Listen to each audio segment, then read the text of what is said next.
بسم اللہ والحمد للہ والصلاة والسلام علی رسول اللہ وعلی آلہ وصحبہ ومن والاه. رب اشرح لی صدری ویسر لی امری واحلل عقدۃ من لسانی یفقہوا قولی. اللہم انفعنا بما علمتنا وعلمنا ما ينفعنا وزدنا علما. اللهم لا سهل إلا ما جعلته سهلا وأنت تجعل الحزن إذا شئت سهلا. آمین یا رب العالمین. آج انشاءاللہ ہم سورہ کہف کی تکمیل کے بعد سورہ مریم اور سورہ طٰہٰ کا انشاءاللہ مطالعہ کریں گے. ابھی جو آخری دو رکوع ہیں اس میں سے پہلا رکوع جو ہے وہ ذوالقرنین کے حوالے سے ہے. جیسے کہ عرض کیا گیا تھا کہ یہود کے اکسانے پر نبی اکرم صلی اللہ علیہ وسلم سے 3 سوال کیے گئے تھے. ایک روح کی بابت جس کا جواب جو ہے وہ سورہ بنی اسرائیل میں آ گیا، اور ایک اصحاب کہف کے حوالے سے اور ایک ذوالقرنین کے حوالے سے. تو اصحاب کہف کا قصہ جو ہے وہ سورہ کہف کے آغاز میں تھا اور ذوالقرنین کا اس کے اختتام پر ہے. اور جس طرح میں نے عرض کیا تھا کہ دنیا میں اہل ایمان پر یہ 2 انتہائیں وارد ہو سکتی ہیں. یا تو ایسے حالات پیدا ہو جائیں کہ ان پر عرصہ حیات تنگ ہو جائے، ان کے لیے سماج میں رہنا ناممکن ہو جائے، اور اللہ کی بندگی کے لیے، اللہ کے دین پہ قائم رہنے کے لیے انہیں تمدن کو چھوڑ کر غاروں میں اور کھوؤں میں جا کے پناہ لینی پڑے. اس کی مثال جو ہے وہ اصحاب کہف کی ہے. اور دوسری انتہا یہ ہو سکتی ہے کہ جو اہل ایمان ہیں ان کو اللہ تعالیٰ زمین میں تمکن دے دے اور ایک امپائر ان کو عطا کرے. تو ذوالقرنین کا واقعہ اسی حوالے سے ہے. اور جیسے کہ یہ بات معلوم ہے کہ جس طرح کوئی مملکت ہوتی ہے اس کے اندر انحراف کو، فساد کو ختم کرنے کے لیے اللہ تعالیٰ نے سزائیں دی ہیں جس کو حدود کہتے ہیں. وہ بھی ریاست کے ذریعے انفورس ہوتی ہیں. اور ریاست پر کوئی تعدی ہو یا ریاست سے باہر کوئی ظلم زیادتی ہو رہی ہو تو اس کے خاتمے کے لیے جو انسٹرومنٹ ہے اس کو قتال کہتے ہیں، جہاد یا قتال کہتے ہیں. تو اسلامی ریاست کی یہ ذمہ داری ہوتی ہے کہ وہ کہیں پر بھی ظلم ہو رہا ہے، زیادتی ہو رہی ہے تو اس کو فروغ کرے، فتنے کو فروغ کرے اور عدل و قسط قائم کرے. اور دنیا کا نظام اللہ نے ایسا بنایا ہے کہ یہاں پر کوئی نہ کوئی بڑی طاقتیں ہوا ہی کرتی ہیں. جب نبی اکرم صلی اللہ علیہ وسلم کی بعثت ہوئی اس وقت بھی دنیا جو تھی وہ بائی پولر تھی. اس کے 2 پولز تھے، 2 بڑی سپر پاورز تھیں. ایک رومن امپائر تھی اور ایک پرشین امپائر تھی. اور نبی اکرم صلی اللہ علیہ وسلم کے آنے کے بعد ان دونوں کا چراغ جو ہے وہ گل ہو گیا، اور آپ نے فرما دیا کہ ہلک کسریٰ فلا کسریٰ بعدہ وہلک قیصر فلا قیصر بعدہ. ابھی جو قیصر ہے یہ ہلاک ہو گیا، ہلاک ہو جائے گا، اور اس کے بعد اب کوئی قیصر نہیں ہوگا. اور یہ کسریٰ یعنی حاکم فارس یعنی حاکم ایران، یہ بھی اب ہلاک ہو جائے گا، اس کے بعد کوئی اور کسریٰ نہیں ہوگا. تو ظاہری بات ہے روم کی سلطنت بھی رہی چھوٹی موٹی، اس کا بادشاہ بھی ہو سکتا ہے کسریٰ کہلاتا ہو، لیکن اس کے بعد اس کی امپائر کی حیثیت ختم ہو گئی. جس طریقے سے رشیا کے نام سے ایک مملکت تو آج بھی ہے نا، لیکن USSR ختم ہو چکا ہے، یعنی وہ اس کی وہ حیثیت تھی وہ ختم ہو گئی. تو مسلمانوں کے ذریعے پھر ایک بڑی سلطنت قائم ہوئی اور مسلمانوں نے عدل و قسط کا جھنڈا جو ہے پوری دنیا پہ گاڑا. تو ہر دور میں ایک گویا ورلڈ امپائر بھی ہوتی ہے، یعنی ایک بڑی طاقت بھی ہوتی ہے. اور گویا ذوالقرنین کے قصے سے ہمیں یہ بتایا جا رہا ہے کہ اللہ تعالیٰ جس کو زمین میں تمکن دیں اور بڑا غلبہ دیں تو اس کو کس طرح کا رویہ اختیار کرنا چاہیے.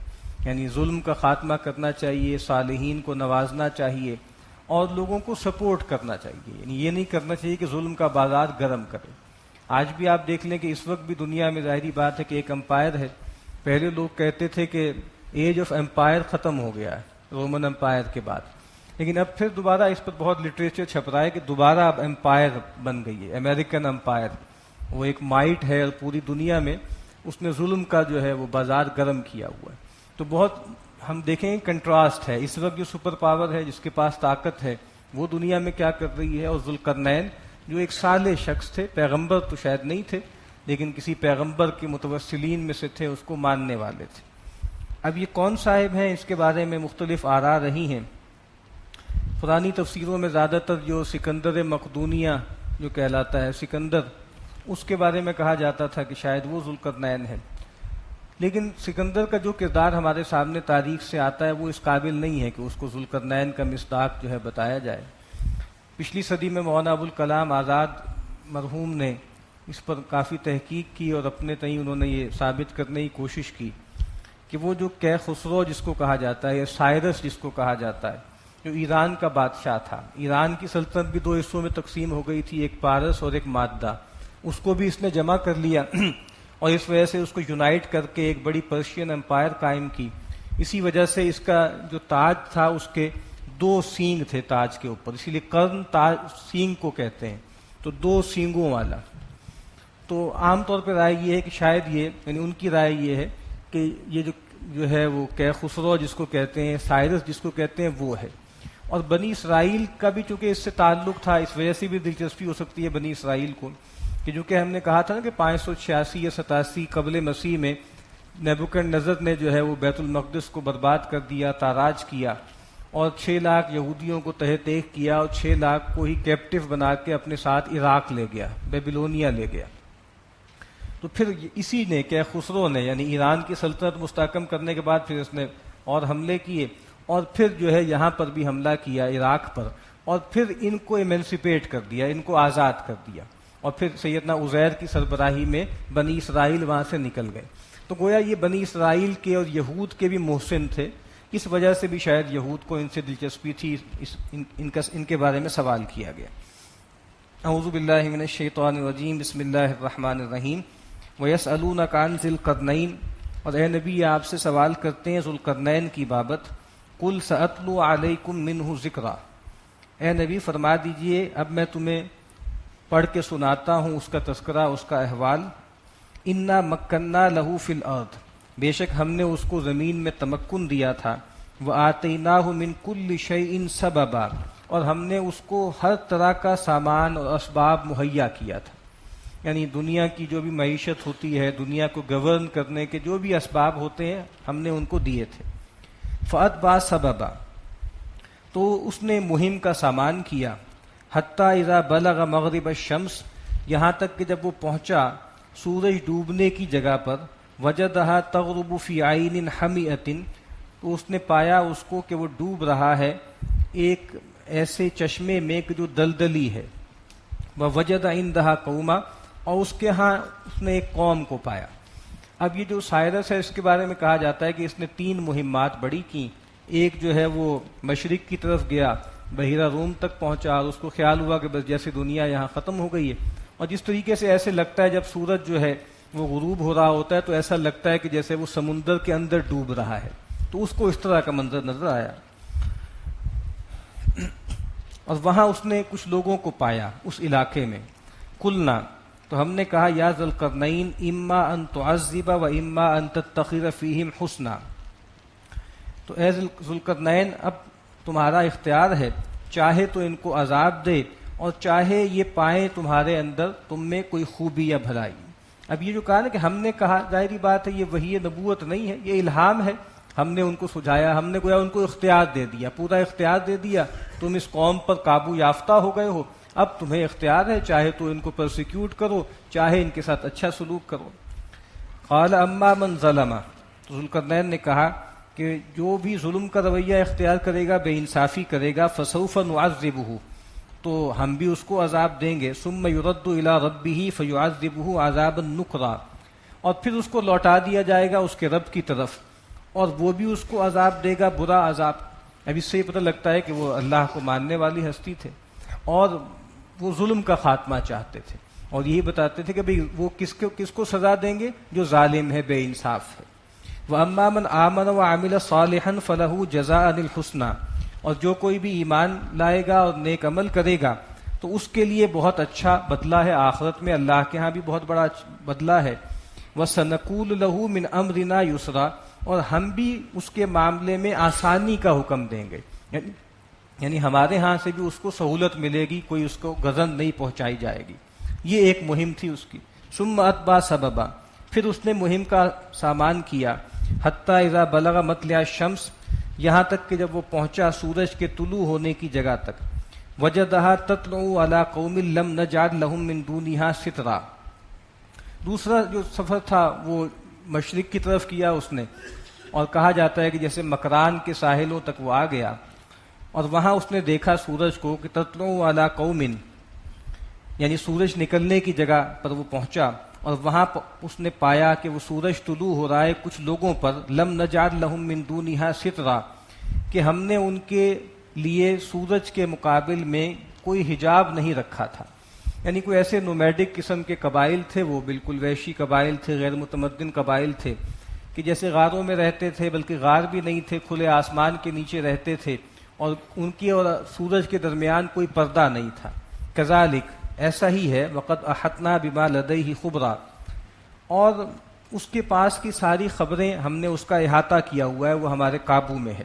ثم اتبع سببا، پھر اس نے سامان کیا مہم کا، حتی اذا بلغ بین السدین، یہاں تک کہ وہ پہنچا دو پہاڑوں کے درمیان، وجد من دونہما قوما، اور ان دونوں کے درمیان وہاں اس نے کچھ لوگوں کو پایا، لا یکادون یفقہون قولا، کہ جو نہیں لگتا تھا کہ کوئی بات سمجھیں، یعنی ان کی زبان ایسی تھی، یا ان کے ہاں جو کمیونیکیشن تھی وہ اتنی پریمیٹو تھی کہ وہ لگتا تھا کہ جیسے ہاں ان کے ہاں ابلاغ کا ابھی معاملہ جو ہے وہ پوری طرح جاری نہیں ہے۔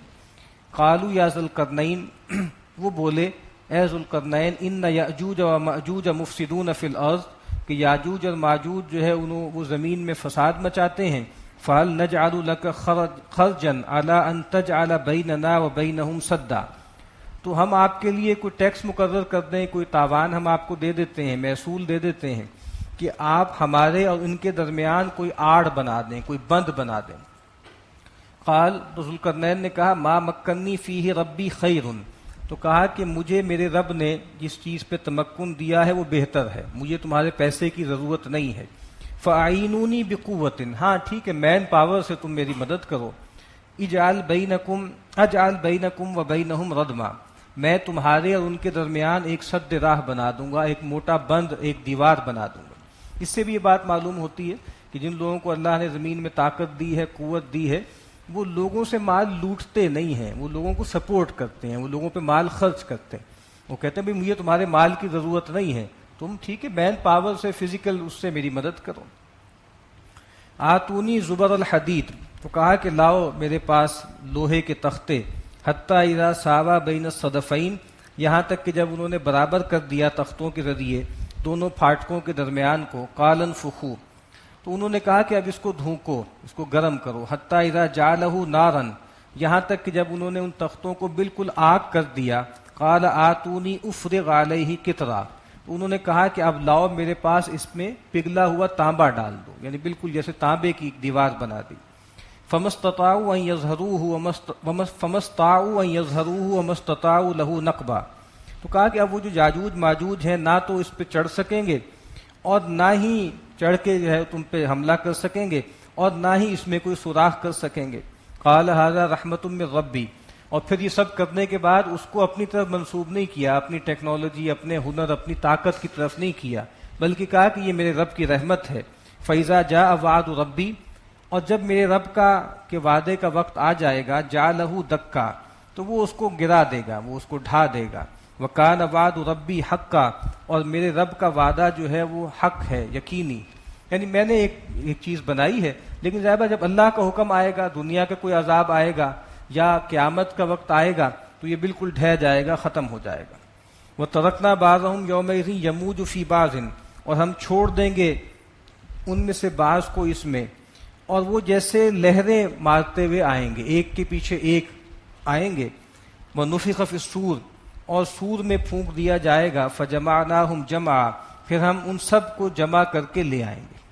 ابھی جو یاجوج ماجوج ان کا تذکرہ ہے، اس کے بارے میں بہت سے قصے ہیں، تو عام طور پہ کچھ لوگوں نے کہا ہے کہ بھئی شاید یہ کوئی جنات میں سے ہیں، یا کچھ لوگوں نے کہا ہے کہ انسان اور جنات کے درمیان کی کوئی بریڈ ہے یہ، اور بہت سے لوگوں نے کہا ہے کہ نہیں یہ نوع انسانی میں سے ہیں، نوع بشر ہی میں سے ہیں، اور گویا بہت کوئی فسادی گروہ ہے۔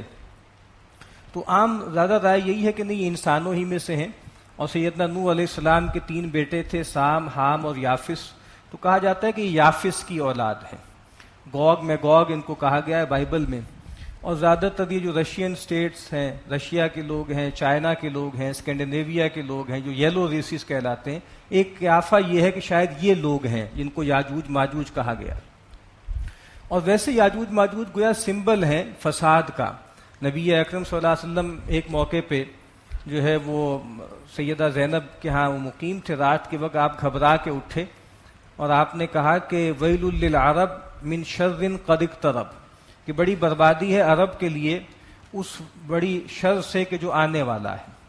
اور آپ نے کہا کہ جو یاجوج ماجوج ہے اس کا جو رد جو ہے اس کا جو صد ہے اس میں اتنا آپ نے کہا کہ سوراخ ہو گیا ہے، یعنی انگلی کر کے بتایا اتنا سوراخ ہو گیا ہے، اور میں دیکھ رہا ہوں کہ جیسے فتنے آ رہے ہیں.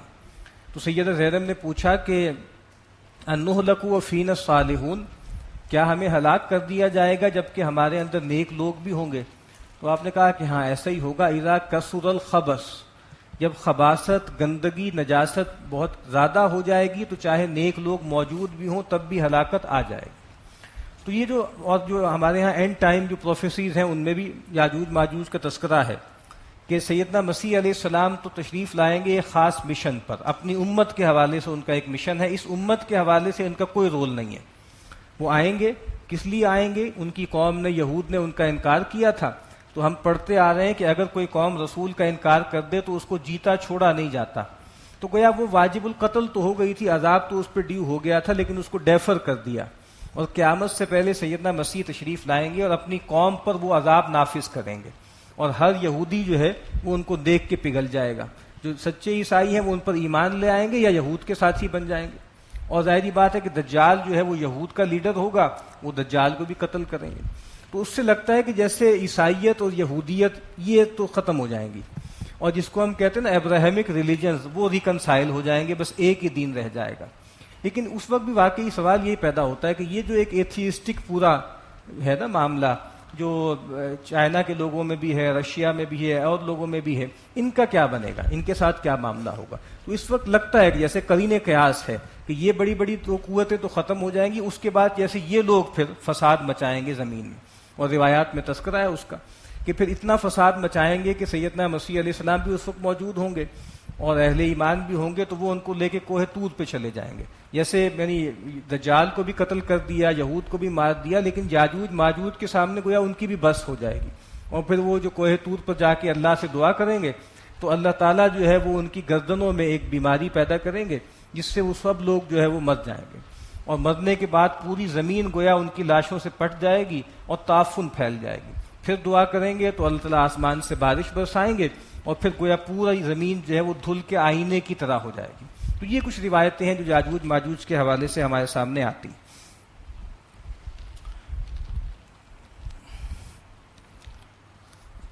وَتَرَكْنَا بَعْضَهُمْ يَوْمَئِذٍ يَمُوجُ فِي بَعْضٍ وَنُفِخَ فِي الصُّورِ فَجَمَعْنَاهُمْ جَمْعًا وَأَرَزْنَا جَهَنَّمَ يَوْمَئِذٍ لِلْكَافِرِينَ عَرْضًا. اور ہم بے شک لے آئیں گے، دکھلا دیں گے جہنم کو اس دن کافروں کے لیے، ان کے سامنے پیش کریں گے. الذین کانت اعینہم فی غطاء عن ذکری، وہ لوگ کہ جن کی آنکھیں ان پر پردہ پڑا ہوا تھا میری یاد سے.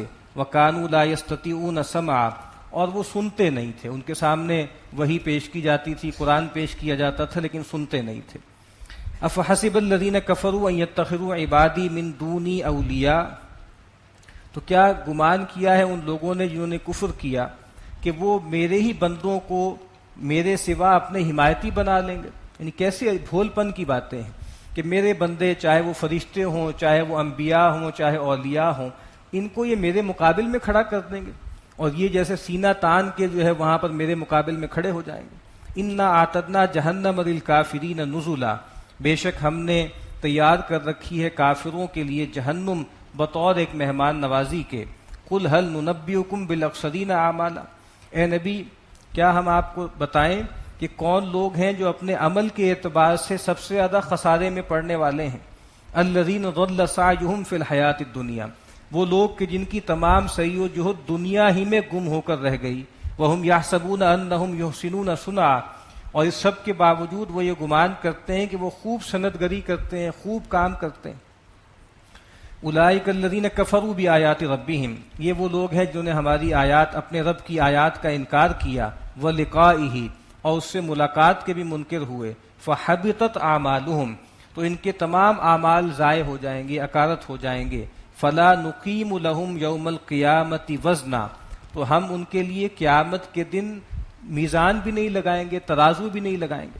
یعنی یہ کون لوگ ہیں؟ جو دنیا ہی کے اسیر ہیں، جو دنیا کی ارادت رکھتے ہیں۔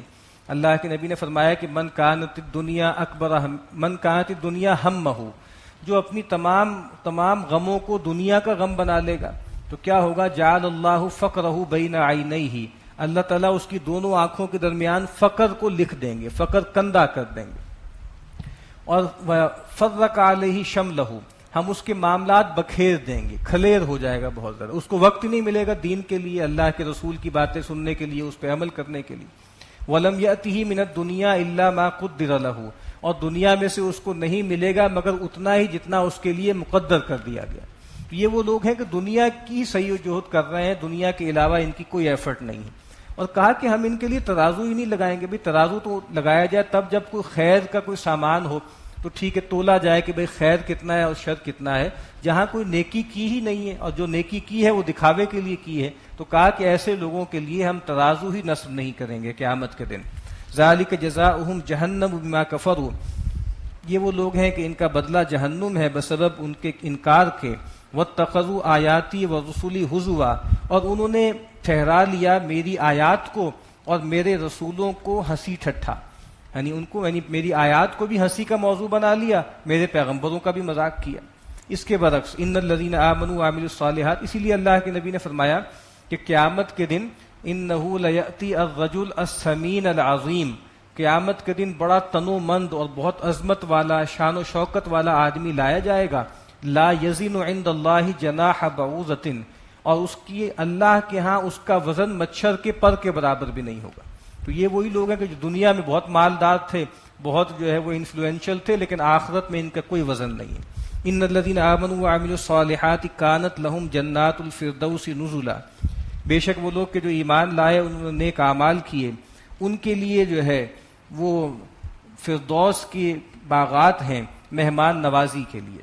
نبی اکرم صلی اللہ علیہ وسلم نے فرمایا کہ اذا سألتم اللہ فاسألوہ الفردوس، جب بھی اللہ تعالیٰ سے مانگو تو فردوس مانگو، فإنها اعلی الجنہ واوسط الجنہ، کہ یہ سب جنت کا درمیانی حصہ ہے اور سب سے اونچی جنت ہے۔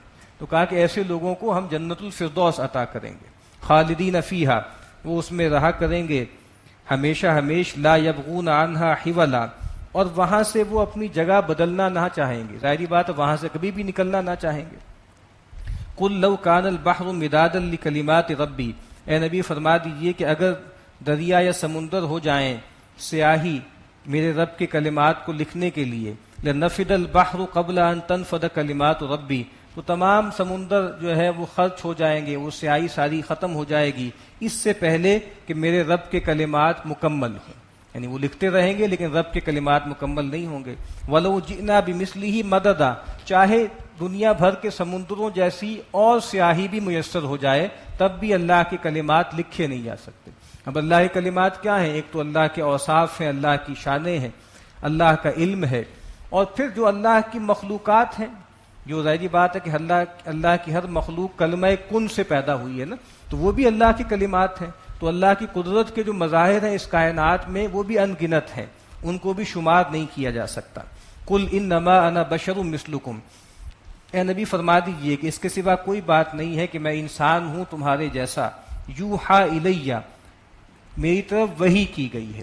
یعنی ٹھیک ہے کہ میرے اور تمہارے درمیان ایک مثلیت پائی جاتی ہے، اور وہ کیا ہے کہ میں بھی نوع بشر میں سے ہوں، لیکن بہت فرق ہے۔ فرق کیا ہے؟ یوحا الیہ، میری طرف وحی کی گئی ہے۔ اس سے زمین و آسمان کا فرق پڑ گیا۔ انما الہکم الہ واحد، اور جو وحی میری طرف کی گئی ہے اس کا بنیادی پیغام کیا ہے؟ کہ تمہارا الہ ایک یکتا الہ ہے، ایک یکتا معبود ہے۔ فمن کان یرجو لقاء ربہ، تو جو کوئی بھی اپنے رب سے ملاقات کا امیدوار ہے، فلیعمل عملا صالحا، تو اس کو چاہیے کہ پھر وہ اچھے عمل کرے، ولا یشرک بعبادت ربہ احدا، اور پھر اپنے رب کی ساتھ بندگی میں کسی کو شریک نہ ٹھہرائے، یعنی شرک نہ کرے اور نیک اعمال کرے اگر وہ اپنے رب سے ملاقات کا خواستگار ہے۔ سورۃ مریم مکیہ، بسم اللہ الرحمن الرحیم، کاف ہا یا عین صاد، ذکر رحمت ربک عبدہ زکریا۔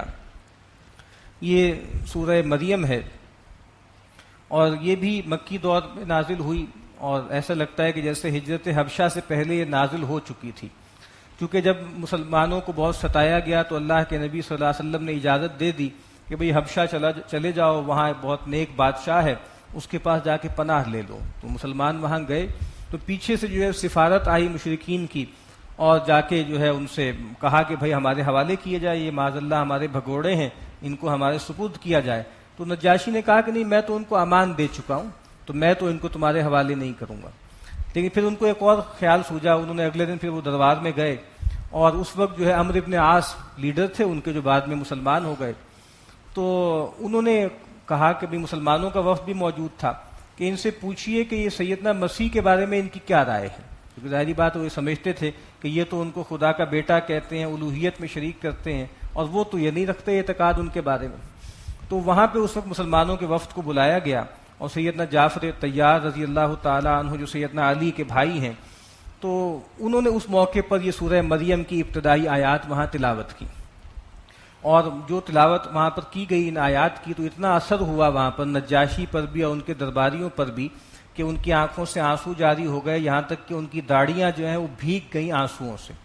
اور نجاشی نے کہا کہ بھئی یہ جو تم قرآن پیش کر رہے ہو یہ ایک ہی ہے، اس کا سورس ایک ہی ہے، یعنی یہ جو جہاں سے آیا ہے وہیں سے ہم جو ہے وہ سیدنا مسیح کو بھی کلام ملا تھا۔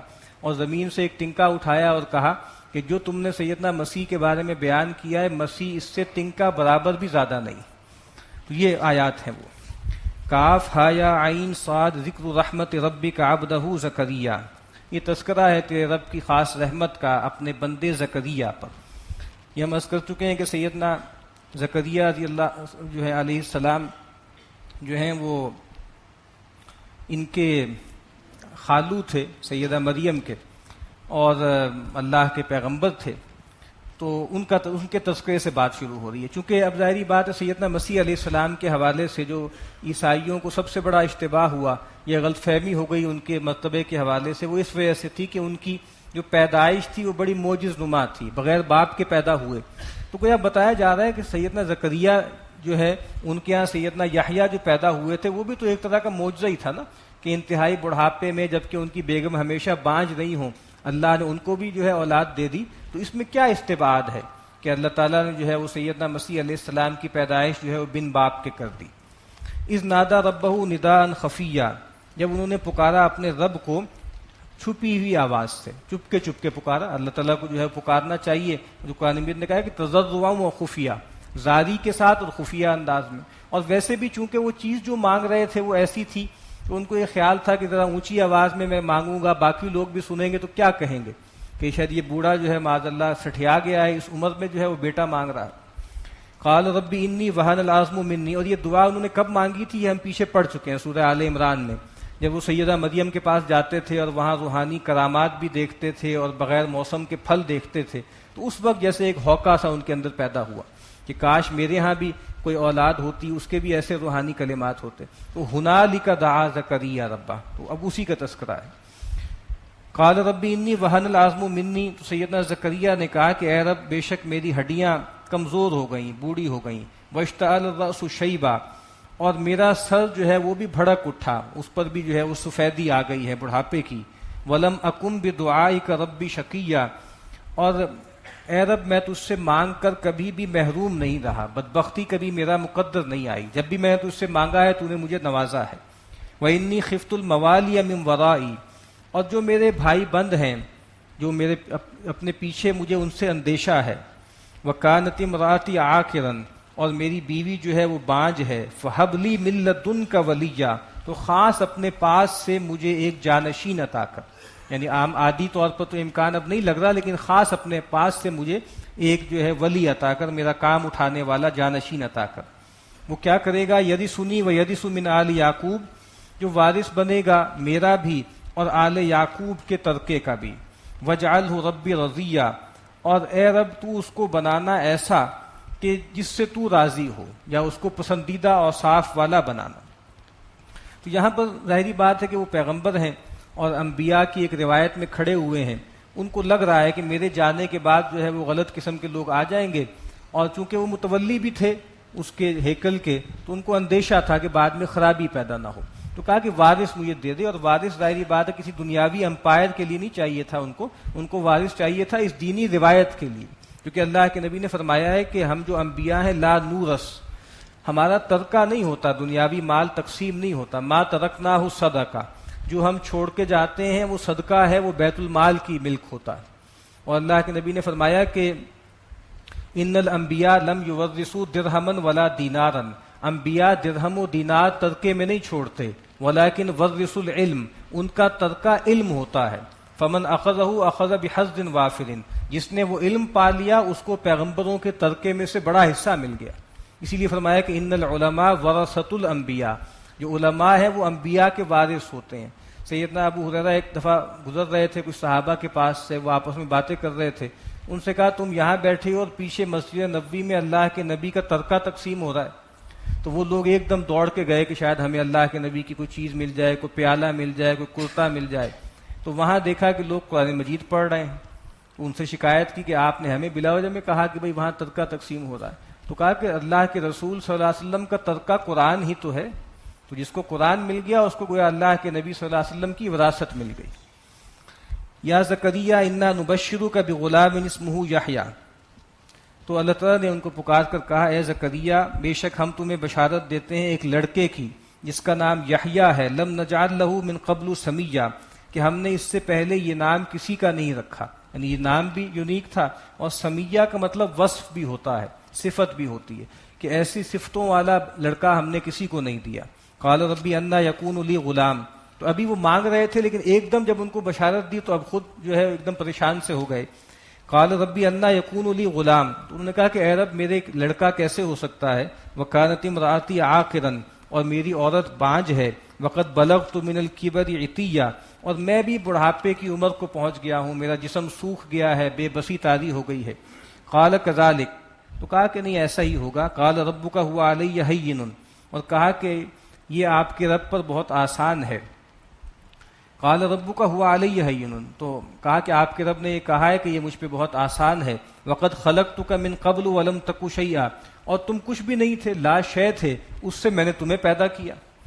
قال رب اجعل لی آیہ، تو سیدنا زکریا نے کہا کہ اے رب تو میرے لیے کوئی نشانی مقرر کر دے۔ قال آیتک الا تکلم الناس ثلاث لیال سویہ، کہ اس کی نشانی یہ ہوگی کہ تم 3 دن تک لوگوں سے کلام نہیں کر سکو گے، حالانکہ تم بھلے چنگے ہوگے، یعنی جب وہ بشارت کا وقت قریب آئے گا تو 3 دن تک تمہاری زبان بندی کر دی جائے گی، اور بس تم جو ہے اشاروں سے کلام کر سکو گے۔ فخرج علی قومہ من المحراب، تو وہ نکلے اپنی قوم پر محراب سے، حجرے سے، فاوحی الیہم، تو ان کو اشارے سے بتایا، ان سبحوا بکرۃ وعشیہ، کہ تم لوگ بھی صبح و شام اللہ تعالیٰ کی تسبیح بیان کرو، اللہ کی ایک بہت بڑی نشانی ظاہر ہونے والی ہے تو اس کی تسبیح کرو۔ اب ظاہری بات ہے ان کی پیدائش ہو گئی سیدنا یحییٰ کی۔ یا یحییٰ خذ الکتاب بقوہ، اے یحییٰ کتاب کو قوت سے پکڑ لو، یہ تورات ہے اس کو مضبوطی سے پکڑ لو۔ وآتیناہ الحکم صبیہ، اور ہم نے ان کو حکمت و دانائی یا نبوت عطا کر دی تھی لڑکپن میں، یعنی بچپن ہی میں ہم نے ان کو نبوت دے دی تھی۔ اس سے پہلے عرض کیا تھا کہ عام تصور یہی ہے کہ اللہ تعالیٰ نبوت سے سرفراز 40 برس کی عمر میں کرتے ہیں، لیکن سیدنا مسیح اور سیدنا یحییٰ کے بارے میں کہا جاتا ہے کہ وہ استثناء ہے۔ وحنانا من لدنا، اور ہم نے ان کو خاص ذوق و شوق دیا ہے اپنے پاس سے، یعنی ہم نے ان کو ایسا بنایا ہے کہ جن کے اندر سوز و گداس بہت ہے، وزکا، اور بہت پاکیزہ ہیں، وکانت تقیہ، اور وہ اپنے رب کے بہت ہی پرہیزگار تھے، وبرم بوالدیہ، اور اپنے والدین کے ساتھ بہت نیکی کرنے والا، ولم یکن جبارا عصیہ، اور نہ تھے وہ زبردست اور نہ ہی خود سر اور گناہ گار۔ یہاں شاہ عبد القادر علیہ رحمٰن نے لکھا ہے، وہ کہتے ہیں کہ جی جو آرزو کے لڑکے ہوتے ہیں وہ اکثر ایسے ہی ہوتے ہیں۔ آرزو کے لڑکے کا مطلب کیا ہوتا ہے کہ جیسے جو اولاد بہت مانگ مانگ کے لی جائے اور اکلوتی اولاد ہو یا بڑھاپے میں ملے تو اس کے بہت ناز نخرے ہوتے ہیں، اور خود سر ہو جاتی ہے. تو کہا کہ نہیں، ان کے ہاں ایسی کوئی چیز نہیں تھی. یہ سیدنا زکریا جو علیہ السلام ان کا تذکرہ ہے. اور یہاں پہ تذکرہ ہے کہ یہ اپنے والدین کے ساتھ بھی نیکی کرنے والے ہیں. اس سے بھی یہ بات واضح ہو جاتی ہے کہ جو آدمی اللہ کے سامنے جھکنے والا ہوتا ہے، اللہ کی بندگی میں سچا ہوتا ہے، اس کا لازمی وصف یہ بھی ہوتا ہے کہ وہ اپنے والدین کے ساتھ بھی بہت اچھا رویہ اختیار کرتا ہے. اسی لیے ہم دیکھتے ہیں کہ ہر جگہ پر اللہ تعالیٰ اپنے حق کے فوراً بعد والدین کا تذکرہ کرتا ہے. تو آج کل یہ ایک الٹا ہو گیا ہے کہ بعض اوقات جو ہے کچھ لوگ کچھ چیزیں سن کر، کوئی تقریریں سن کر یا کوئی دعوت سن کر جو ہے ان کے اندر ایک دم جو ہے وہ نیکی کا جذبہ ابھرتا ہے، اور پھر اپنے والدین کے بالکل جیسے منہ کو آنے لگتے ہیں اور ان کو عجیب عجیب باتیں کرنے لگتے ہیں، ان کے سامنے گستاخی کرنے لگتے ہیں. حالانکہ جو اللہ کا بندہ ہے، ٹھیک ہے والدین ہو سکتا ہے کہ گناہوں میں ملوث ہوں یا خرابیوں میں ملوث ہوں، لیکن سرکشی کی کوئی گنجائش نہیں ہے، بدتمیزی کی کوئی گنجائش نہیں ہے. تو یہاں دونوں باتیں جمع کی کہ اللہ کا تقوی اختیار کرنے والے بھی تھے وہ، اور اپنے والدین کے ساتھ بھی حسن سلوک کرنے والے تھے. وَسَلَامٌ عَلَيْهِ يَوْمَ وُلِدَ وَيَوْمَ يَمُوتُ وَيَوْمَ يُبْعَثُ حَيًّا، اور سلامتی ہے ان پر جس دن وہ ان کو پیدا کیا گیا اور جس دن وہ فوت ہوں گے اور جس دن ان کو زندہ کر کے دوبارہ کھڑا کیا جائے گا. وَاذْكُرْ فِي الْكِتَابِ مریم، اور ذکر کیجئے کتاب میں مریم کا، اِذِ انتبذت من اہلہا مکانا شرقیہ، جب وہ اپنے لوگوں سے علیحدہ ہو کر اور ایک شرقی مکان پہ چلی گئیں، یعنی جو ہیکل تھا اس کے شرقی حصے میں جا کے معتکف ہو گئیں. فاتخذت من دونہم حجابا، اور پھر انہوں نے لوگوں سے ایک پردہ کر لیا، جیسے اعتکاف میں ایک چادر سی لٹکا لی جاتی ہے. فارسلنا الیہا روحنا، تو ہم نے بھیجا ان کی طرف اپنے فرشتے کو. فتمثل لہا بشرا سویا، تو وہ ان کے سامنے آیا ایک انسانی روپ میں، انسانی پیغمبر کی شکل میں ان کے پاس آیا. قالت انی اعوذ بالرحمن منک، تو سیدہ نے ایک دم دیکھا کہ ایک مرد جو ہے ان کے حجرے میں ہے، تو انہوں نے کہا کہ میں رحمان کی پناہ طلب کرتی ہوں تم سے، ان کنت تقیہ، اگر تم تقوی کی روش اختیار کرنے والے ہو، تم کسی غلط ارادے سے تو نہیں آئے. قال انما انا رسول ربک، تو فرشتے نے کہا کہ نہیں، میں تو تمہارے رب کا پیامبر ہوں. لأہب لک غلاما زکیہ، تاکہ اس کے حکم سے میں تمہیں ایک بہت ہی ستھرا اور پاکیزہ لڑکا عطا کروں. قالت انا یکون لی غلام، سیدہ نے کہا کہ میرے ہاں لڑکا کیسے ہو سکتا ہے. ولم یمسسنی بشر، اور مجھے کسی انسان نے چھوا تک نہیں. ولم اکو بغیہ، اور میں بدکار بھی نہیں ہوں، میرا کسی سے نکاح بھی نہیں ہوا اور میں کوئی بدکار عورت بھی نہیں ہوں. تو بغیر شادی کے نکاح کے لڑکا کیسے ہو سکتا ہے. قال کذالک، تو فرشتے نے کہا کہ ایسا ہی ہوگا. قال ربک هو علی ہین، تو تیرے رب نے کہہ دیا کہ یہ مجھ پر بہت آسان ہے. وَلِنَجْعَلَهُ آیَةً لِلنَّاسِ وَرَحْمَةً مِنَّا، اور ہم چاہتے ہیں کہ اس کو لوگوں کے لیے ایک نشانی بنا دیں اور ہماری طرف سے ایک خاص رحمت بنا دیں. وَكَانَ أَمْرًا مَقْضِيًّا، اور یہ معاملہ تو اب طے ہو چکا، اب یہ تو ہو کر رہے گا، مقرر ہو چکا. فَحَمَلَتْهُ، تو وہ حمل ان کو ٹھہر گیا. کچھ روایتوں میں آتا ہے کہ فرشتے نے ان کے گریبان میں پھونک ماری تو اس سے حمل ٹھہر گیا. فَحَمَلَتْهُ فَانْتَبَذَتْ بِهِ مَكَانًا قَصِيًّا، تو پھر وہ ان کو لے کر چلی گئیں ایک دور کی جگہ پر، یعنی جو ہے بیت اللحم جو ہے وہ ہیکل سے تقریباً 8 میل کے فاصلے پر تھا، وہاں چلی گئیں. فَأَجَاءَهَا الْمَخَاضُ إِلَى جِذْعِ النَّخْلَةِ، تو ان کو جو درد ذیل آیا ایک ایسی جگہ پہ جہاں پہ کھجور کی جڑ کے قریب جو ہے، وہاں ان کو درد ذیل نے آ لیا. قالت یا لیتنی مت قبل ھذا، اس موقع پہ سیدہ نے کہا کہ اے کاش میں اس سے پہلے مر چکی ہوتی. وَكُنْتُ نَسْيًا مَنْسِيًّا، اور میں بھولی بسری ہو جاتی. اب ظاہری بات ہے ایک پاک دامن عورت وہ یہ دیکھ رہی ہے کہ مجھے جو ہے اولاد ہو رہی ہے، اور ظاہری بات ہے میرا کسی سے نکاح بھی نہیں ہوا، تو اب میں کیسے لوگوں کو فیس کروں گی، کیا معاملہ ہوگا. فَنَادَاهَا مِن تَحْتِهَا أَلَّا تَحْزَنِي، تو کہا کہ ان کے نیچے سے جو ہے ان کو پکارا، اللہ تحزنی، کہ دیکھو غم نہ کرو. قد جعل ربک تحتک سریا، کہ تیرے رب نے تیرے نیچے سے ایک چشمہ جاری کر دیا ہے، یعنی ایک جو ہے صاف پانی کا چشمہ جو ہے وہ جاری کر دیا. وَحُزِّی إِلَيْكِ بِجِذْعِ النَّخْلَةِ، اور یہ جو کھجور کی جو ہے وہ جڑ ہے اس کو ہلاؤ، اپنی طرف ہلاؤ. تُسَاقِطْ عَلَيْكِ رُطَبًا جَنِيًّا، تو تمہارے پاس بالکل ستھری تازہ کھجوریں گرنے لگیں گی. فَكُلِي وَاشْرَبِي، اور اب کھاؤ اور پیو. وَقَرِّي عَيْنًا، یعنی کھجوریں کھاؤ اور اس چشمے کا پانی پیو اور اپنی آنکھیں ٹھنڈی کرو. یہ تمہارے بچہ ہوا ہے، اس کو دیکھ کے اپنی آنکھیں ٹھنڈی کرو. فَإِمَّا تَرَيِنَّ مِنَ الْبَشَرِ أَحَدًا، اور اگر تم کسی بھی انسان کو دیکھو، کسی انسان سے تمہاری مٹ بھیڑ ہو، فَقُولِي، تو اس سے یہ کہنا، انی نذرت للرحمن صوما، کہ میں نے تو رحمان کے لیے ایک جو ہے وہ روزہ منت مان لیا ہے، فلن اکلم الیوم انسیہ، تو آج کے دن میں کسی انسان سے کلام نہیں کروں گی۔ تو ان کے ہاں اہل کتاب کے ہاں یہ ہوتا تھا کہ بھئی بعض اوقات جو منت کا روزہ ہوتا تھا اس میں بولنے پر بھی پابندی ہوتی تھی، تو کہا کہ میرا تو روزہ ہے، میں تو کسی انسان سے کلام نہیں کر سکتی۔ فاتت بھی قومہا تحملو، تو وہ لے کر آ گئیں سیدنا مسیح کو اپنی قوم کے پاس اٹھائے ہوئے گود میں۔ قالوا یا مریم، اب لوگوں نے جب دیکھا کہ مریم آ رہی ہیں، گود میں ایک بچہ ہے، انہوں نے کہا اے مریم لقد جئت شیئا فریا، تم بہت طوفان لے کر آئی ہو، تم نے تو ہماری ناک کٹوا دی۔ یا اخت ہارون، اے ہارون کی بہن، ما کان ابوک امرأ سوء، تمہارے والد بھی کوئی برے آدمی نہیں تھے، وما کانت امک بغیہ، اور تمہاری والدہ بھی کوئی بدکار عورت نہیں تھی، تم نے ایک معاملہ کیا کیا؟ اب ان کو اخت ہارون کہا ہے، یا تو ہو سکتا ہے کہ ان کے بھائی کو سگے بھائی ہوں ہارون کے نام کے، یا چونکہ سیدنا ہارون کی نسل میں ہیں اس نسبت سے ان کو اخت ہارون کہا ہے۔ فاشارت الی، تو سیدنا مسیح کی طرف اشارہ کیا۔ قالوا کیف نکلم من کان فی المہد صبیا، تو لوگوں نے کہا کہ وہ کیسے کلام کرے گا جو گود میں ہے اور بالکل جو ہے وہ بچہ ہے، شیرخوار بچہ ہے۔ اب سیدنا مسیح نے کلام شروع کیا۔ قال انی عبد اللہ، انہوں نے کہا کہ میں اللہ کا بندہ ہوں۔ پہلا تعارف ہی یہ ہے کہ میں اللہ کا بندہ ہوں، میں کوئی الوہیت میں شریک نہیں ہوں۔ آتانی الکتاب وجعلنی نبیا، کہ اللہ نے مجھے کتاب عطا کی ہے اور اس نے مجھے نبی بنایا ہے۔ وجعلنی مبارکن اینما کنت، اور اس نے مجھے برکت والا بنایا ہے جہاں پر بھی میں ہوں، جس جگہ بھی میں ہوں۔ واوصانی بالصلاۃ والزکاۃ ما دمت حیا، اور مجھے تاکید کی ہے کہ میں نماز قائم کروں اور پاکیزگی اختیار کروں، یا زکوٰۃ کا مطلب یہ ہے کہ مال خرچ کروں اپنے تزکیے کے لیے جب تک میں جیتا رہوں۔ وبرم بوالدتی، اور مجھے حکم ہوا ہے کہ میں اپنی والدہ کے ساتھ نیک سلوک کروں۔ اب یہاں پہ دیکھیے سیدنا زکریا نے کہا وبرم بوالدیہ، اور چونکہ سیدنا مسیح کے والد نہیں ہے تو اس وجہ سے خالص صرف جو ہے والدہ کا تذکرہ کیا۔ وبرم بوالدتی ولم یجعلنی جبارا شقیا، اور اس نے مجھے نہیں بنایا بہت سخت ٹائرنٹ اور بدبخت۔ والسلام علیہ، اور سلام ہے مجھ پر، یوم ولدت و یوم اموت و یوم ابعث حیا، اس دن کہ جس دن میری پیدائش ہوئی اور جس دن میں مروں گا اور جس دن مجھے جی اٹھایا جائے گا۔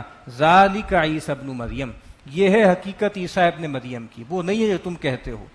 قول الحق الذی فیہ یمترون، اور یہ سچی بات ہے اس معاملے میں جس میں لوگ جھگڑ رہے ہیں، آرگو کر رہے ہیں۔ ما کان للہ ان یتخذ من ولد سبحانہ، اللہ تعالیٰ کی شایع نہیں ہے کہ وہ کسی کو اپنا بیٹا بنائے، اولاد بنائے، وہ کہیں پاک ہے اس سے۔ اذا قضا امرا فانما یقول له کن فیکون، جب بھی وہ کوئی فیصلہ کرتا ہے کسی کام کا تو وہ اس کو کہتا ہے ہو جا تو وہ ہو جاتا ہے۔ وَإِنَّ اللَّهَ رَبِّي وَرَبُّكُمْ فَاعْبُدُوهُ، اور بے شک اللہ میرا بھی رب ہے اور تمہارا بھی رب ہے۔ فَاعْبُدُوهُ، تو اسی کی بندگی کرو۔ هَذَا صِرَاطٌ مستقیم، یہی ہے سیدھی راہ۔ فَاخْتَلَفَ الْأَحْزَابُ مِن بَيْنِهِمْ، تو مختلف گروہوں نے آپس میں اختلاف کیا، الگ الگ راہیں اختیار کر لیں۔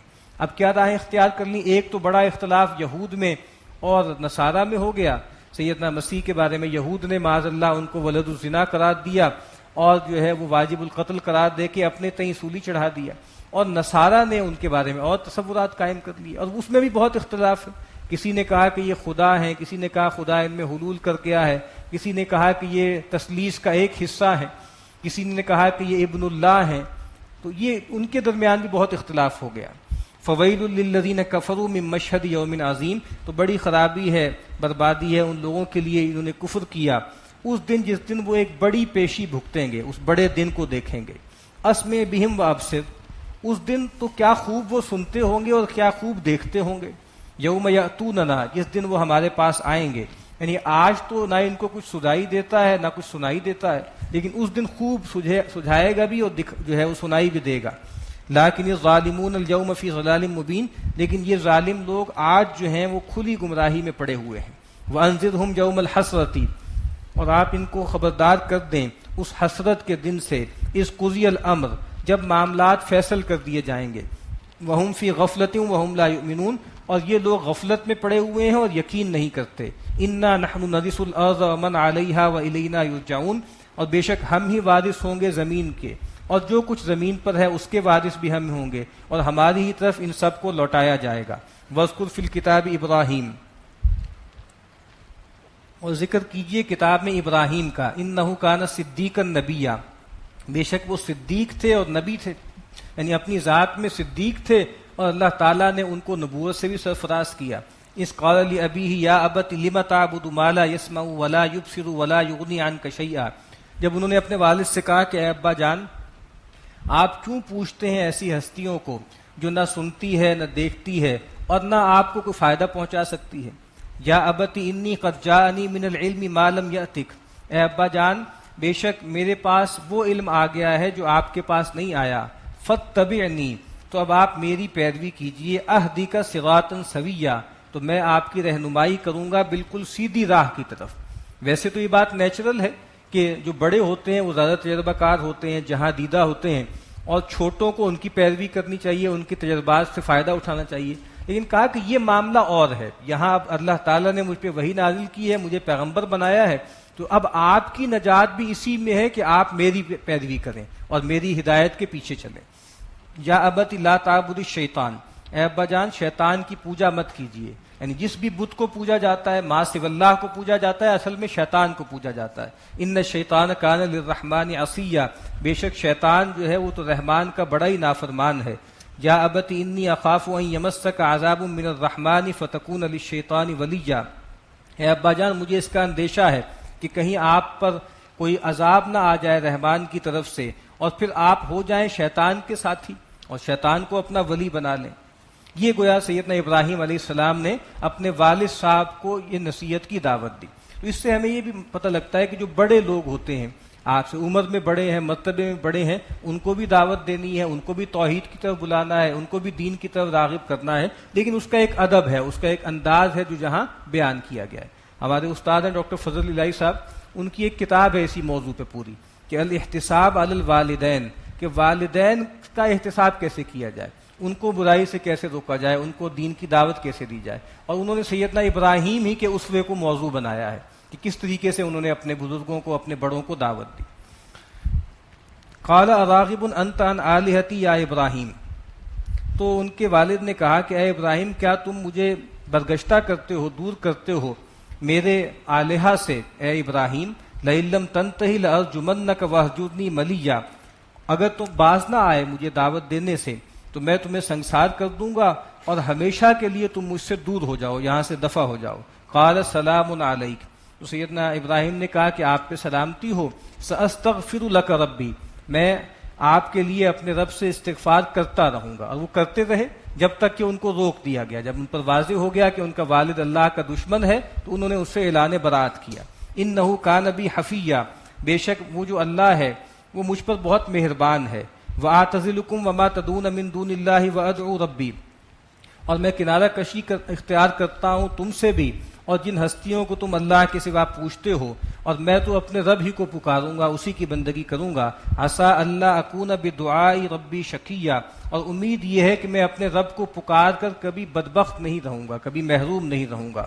فلما اعتزلہم وما یعبدون من دون اللہ، تو جب انہوں نے چھوڑ دیا اپنی قوم کو اور جن ہستیوں کو وہ اللہ کے سوا پوچھتے تھے ان کو بھی چھوڑ دیا، وَهَبْنَا لَهُ اسحاق، تو ہم نے ان کو نوازا، ہم نے ان کو اسحاق عطا کیے، وَيَعْقُوبَ، اور اسحاق کے بعد ان کی اولاد یعقوب عطا کیے، وَكُلًّا جَعَلْنَا نَبِيًّا، اور ان سب کو ہم نے نبی بنایا، وَوَهَبْنَا لَهُم مِّن رَحْمَتِنَا وَجَعَلْنَا لَهُمْ لِسَانَ صِدْقٍ عَلِيًّا، تو ہم نے ان کو خاص اپنی رحمت سے نوازا اور ہم نے ان کے لیے ایک سچا بول، ایک اونچا بول رکھ دیا، یعنی ان کی ایک پائیدار شہرت ہم نے لوگوں میں رکھ دی۔ اور آپ دیکھیے سیدنا ابراہیم کتنے بڑے آدمی ہیں کہ دنیا کی آبادی کا سمجھ لیجئے آدھے سے زیادہ ایسا ہے، یعنی سمجھ لیں کہ اگر 7 کروڑ ہے تو تقریباً لگ بھگ 4 ارب، یعنی 7 ارب لوگ ہیں تو 4 ارب لوگ ایسے ہوں گے جو سیدنا ابراہیم کو اپنا بڑا مانتے ہیں، جو ابراہیمک ریلیجنس کہلاتے ہیں۔ اور آپ دیکھیے نبی اکرم صلی اللہ علیہ وسلم نے بھی کیسے ان کی یاد قائم کی کہ اپنے پر جو درود ہے اس میں سیدنا ابراہیم کو لازمی حصہ بنا لیا۔ رسول اللہ صلی اللہ علیہ وسلم سے جتنے صیغے ہمیں ملتے ہیں درود کے، ان سب میں سیدنا ابراہیم علیہ السلام بھی شامل ہیں۔ اللہم صلی علی محمد وعلی آل محمد کما صلیت علی ابراہیم وعلی آل ابراہیم انک حمید مجید۔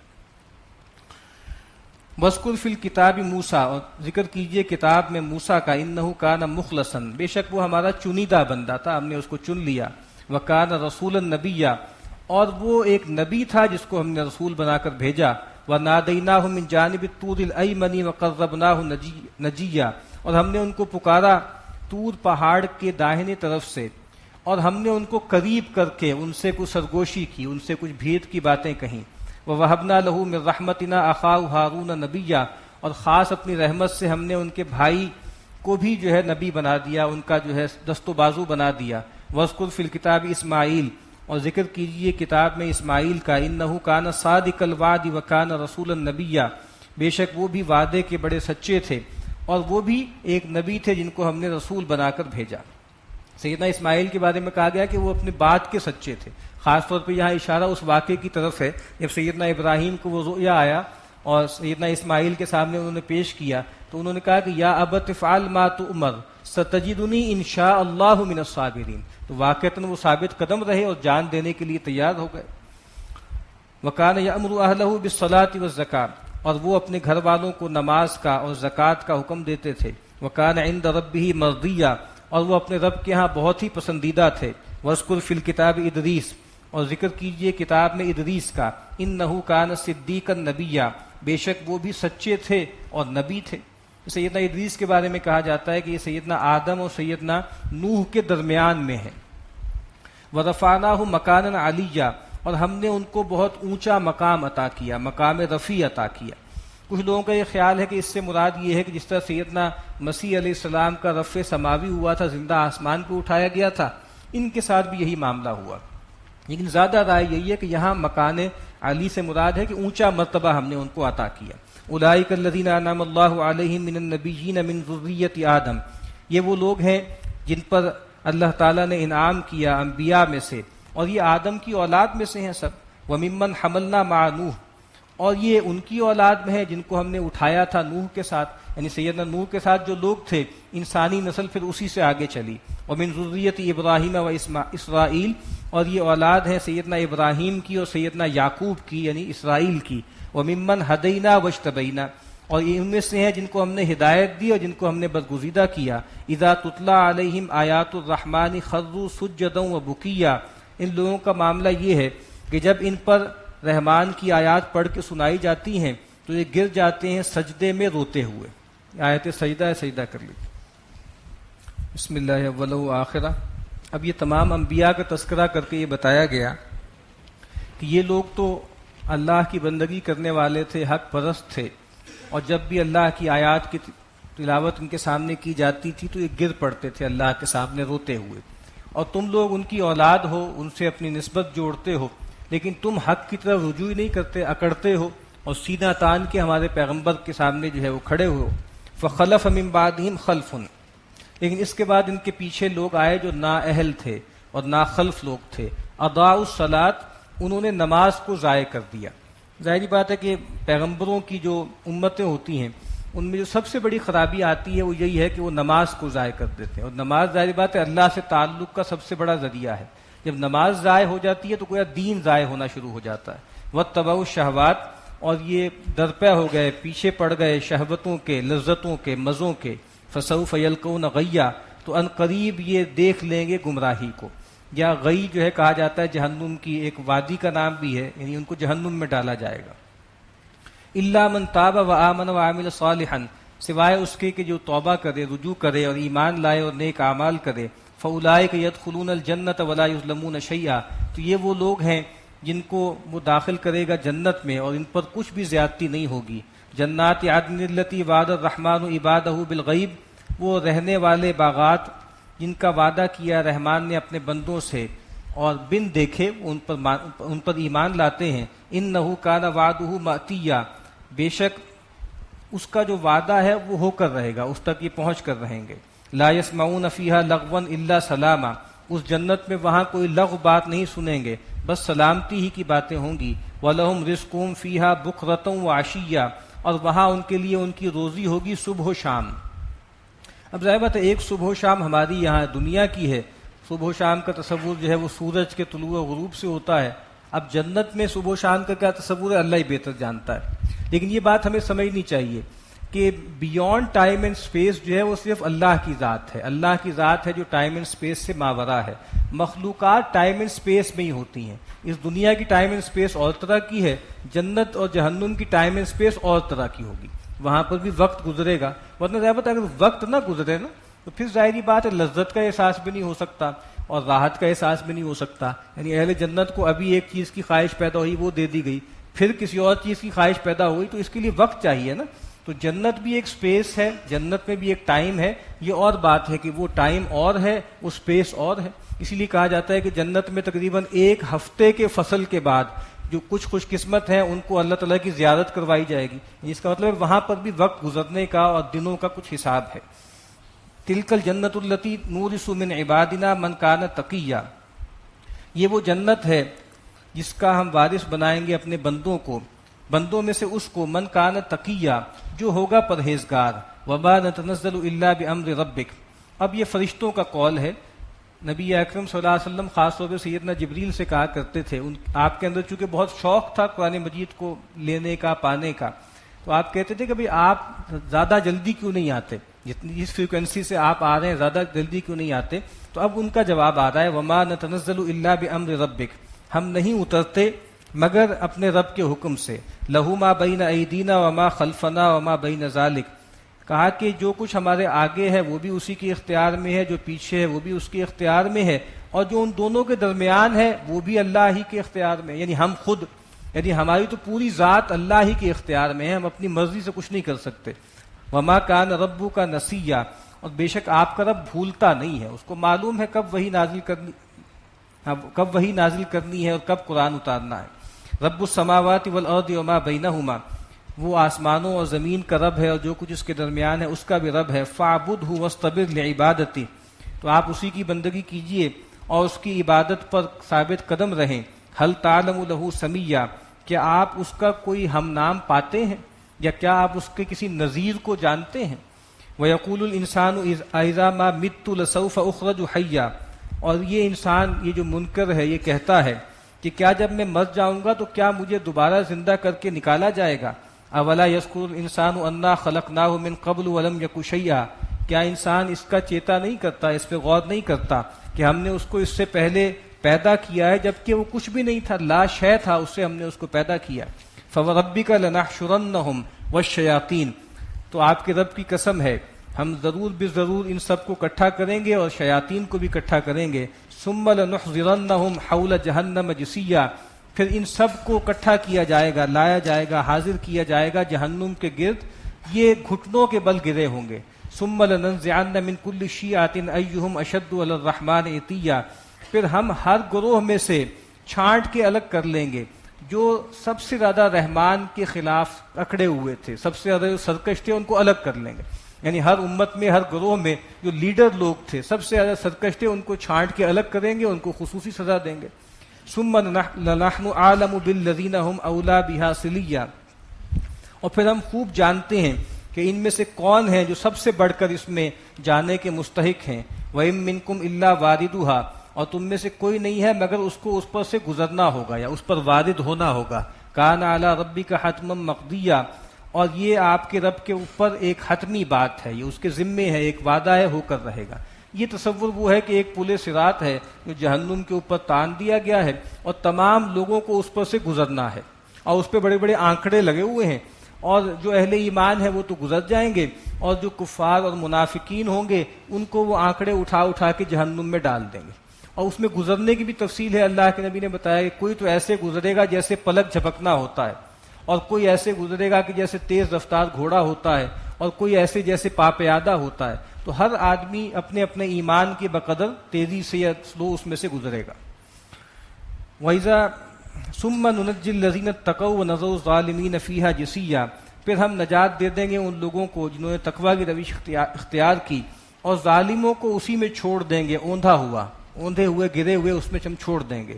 وَإِذَا تُتْلَىٰ عَلَيْهِمْ آيَاتُنَا بَيِّنَاتٍ، اور جب ان پر ہماری واضح نشانیاں یا واضح آیات پڑھ کے سنائی جاتی ہیں، قال الذین کفروا للذین آمنوا، تو وہ لوگ کہ جو کافر ہیں وہ اہل ایمان سے کہتے ہیں، پوچھتے ہیں، ای الفریقین خیر مقاما واحسن ندیا، یہ بتاؤ کہ یہ دو گروہ ہیں، ایک پیغمبر کو ماننے والے ہیں، ایک انکار کرنے والے ہیں، ان میں سے کون سا گروہ بہتر ہے مقام و مرتبے کے اعتبار سے اور اپنی چوپال اور مجلس کے اعتبار سے؟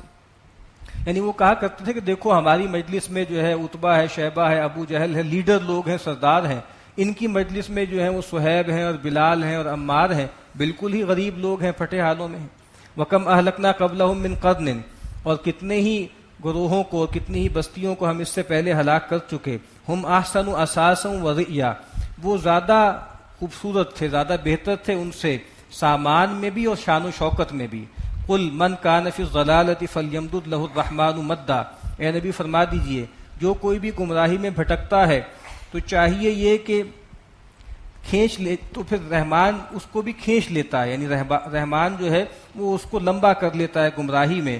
حتی اذا رأوا ما یوعدون، یہاں تک کہ وہ دیکھیں گے اس چیز کو جس کا ان سے وعدہ کیا جا رہا ہے۔ اما العذاب و اما الساعہ، یا تو دنیا کا عذاب یا قیامت۔ فسیعلمون من هو شر مکانا واضعف جندا، تو ان قریب وہ جان لیں گے کہ کس کا مرتبہ برا ہے اور کس کی فوج کمزور ہے۔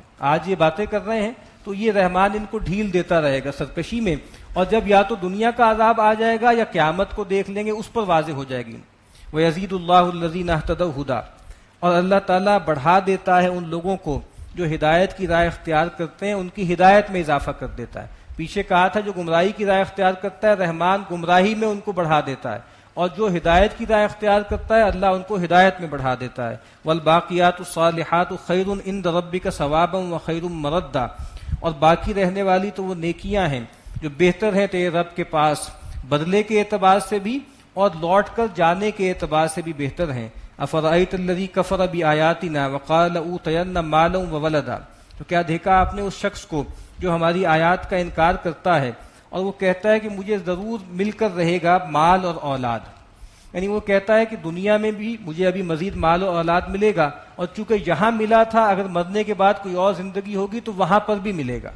اطلع الغیب، کیا اس نے جھانک لیا ہے غیب میں؟ ام اتخذ عند الرحمن عہدا، یا اس نے رحمان سے کوئی عہد لے لیا ہے، کوئی نوشتہ لکھوا لیا ہے کہ یہاں پر بھی اللہ اس کو دے گا اور وہاں پر بھی دے گا؟ کلا، ہرگز نہیں۔ سنکتب ما یقول، جو کچھ یہ کہہ رہے ہیں ہم سب لکھ رہے ہیں۔ ونمد لہ من العذاب مدا، اور ہم بڑھاتے جائیں گے ان کو عذاب میں، اور عذاب ان پہ لمبا کرتا جائیں گے۔ وَنَرِثُهُ مَا يَقُولُ وَيَأْتِينَا فَرْدًا، اور جو کچھ بھی یہ کہہ رہے ہیں نا کہ ہمارے پاس ہے مال اور اولاد، ہم اس کے وارث بنیں گے۔ وَيَأْتِينَا فَرْدًا، اور وہ ہمارے پاس اکیلا آئے گا، کوئی خدم و حشم نہیں ہوں گے، کوئی اولاد نہیں ہوگا، کوئی مال نہیں ہوگا۔ وَاتَّخَذُوا مِن دُونِ اللَّهِ آلِهَةً لِيَكُونُوا لَهُمْ عِزًّا، اور انہوں نے اللہ کے سوا اور آلہہ اور معبود اختیار کر رکھے ہیں تاکہ وہ ان کے لیے باعث عزت ہوں۔ کلا، ہرگز نہیں۔ سیکفرون بعبادتہم، پہلی بات تو یہ ہے کہ جن کو یہ پکار رہے ہیں اللہ کے سوا وہ خود ان کی عبادت کا انکار کریں گے، اولیاء اللہ، انبیاء، فرشتے انکار کر دیں گے۔ وَيَكُونُونَ عَلَيْهِمْ ضِدًّا، بلکہ وہ تو ان کے مخالف ہو جائیں گے۔ أَلَمْ تَرَ أَنَّا أَرْسَلْنَا الشَّيَاطِينَ عَلَى الْكَافِرِينَ تَؤُزُّهُمْ أَزًّا، کیا آپ نے دیکھا نہیں کہ ہم نے چھوڑ رکھے ہیں شیاطین کافروں پر اور وہ ان کو ابھارتے رہتے ہیں، وہ ان کو شہ دیتے رہتے ہیں۔ فَلَا تَعْجَلْ عَلَيْهِمْ، تو اے نبی آپ ان کے معاملے میں جلدی نہ کریں۔ یہ ہم پیچھے پڑھ چکے ہیں، اللہ کی سنت یہ ہے کہ جب اللہ تعالیٰ کسی رسول کو بھیجتے ہیں تو پھر جو منکر ہیں ان کو کھلا ہاتھ دے دیتے ہیں، ان کو فری ہینڈ دے دیتے ہیں، اور پھر وہ رسولوں کو ستاتے ہیں اور طرح طرح سے سازشیں کرتے ہیں۔ انما نعد لهم عدا، ہم نے تو ان کا شمار کر رکھا ہے، ان کی گنتی پوری ہم نے اپنے ہاں تیار کر رکھی ہے۔ یوم نحشر المتقین الی الرحمن وفدا، وہ دن کہ جس دن متقین کو اکٹھا کیا جائے گا رحمان کے پاس، ایک جیسے وفد کی صورت میں، جیسے مہمانوں کا وفد ہوتا ہے اکرام کے ساتھ ان کو اکٹھا کیا جائے گا۔ وَنَسُوقُ الْمُجْرِمِينَ إِلَىٰ جَهَنَّمَ وِرْدًا، اور مجرموں کو ہانک کے لے جایا جائے گا جہنم میں پیاسے، یعنی اہل ایمان کو تو اکرام کے ساتھ جیسے جو ہے مہمانوں کو لایا جاتا ہے، اور ان کو بھیڑ بکریوں کی طرح ہانک کر جہنم کے گھاٹ پہ لے جایا جائے گا۔ لا يملكون الشفاعة الا من اتخذ عند الرحمن عہدا، وہاں کوئی اختیار نہیں رکھے گا شفاعت کا مگر وہ جس نے رحمان سے کوئی عہد لیا ہوا ہے، یعنی جس کو رحمان نے اختیار دیا ہے، جس کے لیے اختیار دیا ہے، جس کو اختیار دیا ہے، اور وہاں بات بھی وہ کریں گے جو سچی ہوگی، کھری ہوگی۔ وقالوا اتخذ الرحمن ولدا، اور یہ لوگ کہتے ہیں کہ رحمان نے کسی کو بیٹا بنایا ہے۔ لقد جئتم شیئا ادا، بے شک تم بہت بھاری چیز لے کر آئے ہو، بہت بڑا دعویٰ تم نے کیا ہے. تکاد السماوات یتفطرن منہ، قریب ہے کہ آسمان اس سے پھٹ پڑے. وتنشق الارض، اور زمین بھی ٹکڑے ٹکڑے ہو جائے. وتخر الجبال ہدا، اور پہاڑ دھماکے سے گویا ڈھہ کے گر جائیں. ان دعوا للرحمن ولدا، کہ تم پکارتے ہو کہ رحمان نے کسی کو بیٹا بنایا. اتنی بڑی بات ہے یہ، لیکن اللہ تعالیٰ جو ہے پھر بھی تمہیں نہیں پکڑتا، تمہیں مہلت دیتا ہے. وما ينبغي للرحمن ان يتخذ ولدا، اور رحمان کو یہ پھبتا ہی نہیں ہے، رحمان کے شایان شان ہی نہیں ہے کہ وہ کسی کو اولاد بنائے. ان کل من فی السماوات والارض الا آتی الرحمن عبدا، آسمانوں اور زمین میں کوئی مخلوق نہیں ہے مگر وہ رحمان کے پاس آتی ہے بندہ بن کر. یعنی اللہ کا تعلق ما سوی اللہ کے ساتھ کیا ہے کہ اللہ جو ہے وہ معبود ہے اور باقی سب بندے ہیں. لقد احصاہم وعدہم عدا، بے شک اس نے ان کا احاطہ کیا ہوا ہے، شمار کیا ہوا ہے اور گن گن کے ان کو رکھا ہے. وکلہم آتیہ یوم القیامۃ فردا، اور ان میں سے ہر ایک جو ہے رحمان کے پاس آئے گا قیامت کے دن اکیلا اکیلا، اس کے ساتھ کوئی دوسرا نہیں ہوگا. ان الذین آمنوا وعملوا الصالحات سیجعل لهم الرحمن ودا، بے شک وہ لوگ جو ایمان لائے اور انہوں نے نیک اعمال کیے، بے شک رحمان ان کو محبت عطا کرے گا. ظاہری بات ہے یہ صحابہ کرام کو گارنٹی دی جا رہی ہے. بہت سے لوگ تھے جو ایمان لے آئے تو اپنے والدین سے، اپنی اولاد سے، اپنے قبیلے والوں سے کٹ گئے. اب ظاہری بات ہے انسان چاہتا ہے کہ لوگوں سے محبت کریں، لوگ اس سے محبت کریں. اللہ کے نبی نے فرمایا کہ مومن جو ہوتا ہے مألفن، مومن تو گویا الفت کا سرچشمہ ہوتا ہے، اور اس مومن میں کوئی خیر نہیں ہے. من لا یألف ولا یؤلف، جو کسی سے الفت نہیں رکھتا اور اس سے الفت نہیں رکھی جاتی. تو یہ انسان کی فطری ضرورت ہے کہ انسان چاہتا ہے کہ لوگ اس سے محبت کریں. تو کہا کہ وہ لوگ جو ایمان لا رہے ہیں رحمان ان کے لیے محبت کا ایک نظام پیدا کر دے گا. ہم پیچھے پڑھ چکے ہیں وہ آیت کہ اللہ تعالیٰ نے ان کے دلوں کے درمیان الفت پیدا کر دی. اگر یہ زمین بھر سونا بھی خرچ کر دیتے تب بھی وہ الفت پیدا نہ ہوتی جو اللہ نے پیدا کر دی. اور اللہ کے نبی نے فرمایا کہ اللہ تعالیٰ جو ہے جب کسی سے محبت کرتے ہیں تو جبریل سے کہتے ہیں کہ اے جبریل میں نے فلاں بندے سے محبت کرتا ہوں، تم بھی اس سے محبت کرو. تو جبریل فرشتوں میں منادی کر دیتے ہیں کہ اللہ تعالیٰ فلاں بندے سے محبت کرتا ہے، فرشتوں تم بھی اس سے محبت کرو. پھر یہ فرشتے زمین والوں پر منادی کر دیتے ہیں کہ اے زمین والوں اللہ تعالیٰ فلاں بندے سے محبت کرتا ہے، تم بھی اس سے محبت کرو. تو پھر اس شخص کی محبت جو ہے زمین والوں میں بھی ڈال دی جاتی ہے. لیکن ظاہری بات ہے یہ کن لوگوں کی بات ہو رہی ہے؟ صالحین کی بات ہو رہی ہے، نیک لوگوں کی بات ہو رہی ہے. ورنہ ظاہری بات ہے آج کل جو جن لوگوں کو لوگ جو ہے سٹار بناتے ہیں، جو سیلیبریٹیز ہیں، وہ تو سارے بدکار لوگ ہیں، وہ تو ناچنے گانے والے اور کھلاڑی لوگ ہیں. یہ مراد نہیں ہے. یہ دیکھنا چاہیے کہ نیک لوگوں کے دلوں میں کس کی محبت ہے. تو کہا کہ یہ جو تذکرہ ہو رہا ہے نا کہ رحمان محبت پیدا کر دیتے ہیں، یہ صالحین کی بات ہے، نیک لوگوں کی بات ہے. لیکن اگر نیک لوگوں کے ہاں کسی آدمی کی محبت پائی جاتی ہے اجتماعی طور پر تو یہ گویا اللہ کے ہاں بھی مقبولیت کی دلیل ہے. تو کہا کہ بے شک وہ لوگ کہ جو ایمان لائیں اور نیک اعمال کریں رحمان ان کو مودت اور محبت عطا کرے گا. فإنما يسرناه بلسانک، تو بے شک ہم نے اس قرآن کو بہت رواں کر دیا ہے، سہولت والا بنا دیا ہے آپ کی زبان پر. لتبشر به المتقین، تاکہ آپ اس قرآن کے ذریعے متقین کو بشارت دیں. وتنذر به قوما لدا، اور یہ جو جھگڑالو قوم ہے آپ اس کو اس قرآن کے ذریعے خبردار کر دیں، ڈرا دیں. وکم اہلکنا قبلہم من قرن، اور کتنی ہی جماعتوں کو ہم اس سے پہلے ہلاک کر چکے. حل تحس منہم من احد، کیا تم ان کی کوئی آہٹ پاتے ہو ان میں سے کسی کی؟ او تسمع لہم رکزا، یا ان کی کوئی بھنک آپ سنتے ہیں؟ بارک اللہ لی ولکم فی القرآن العظیم ونفعنی وإیاکم بالآیات والذکر.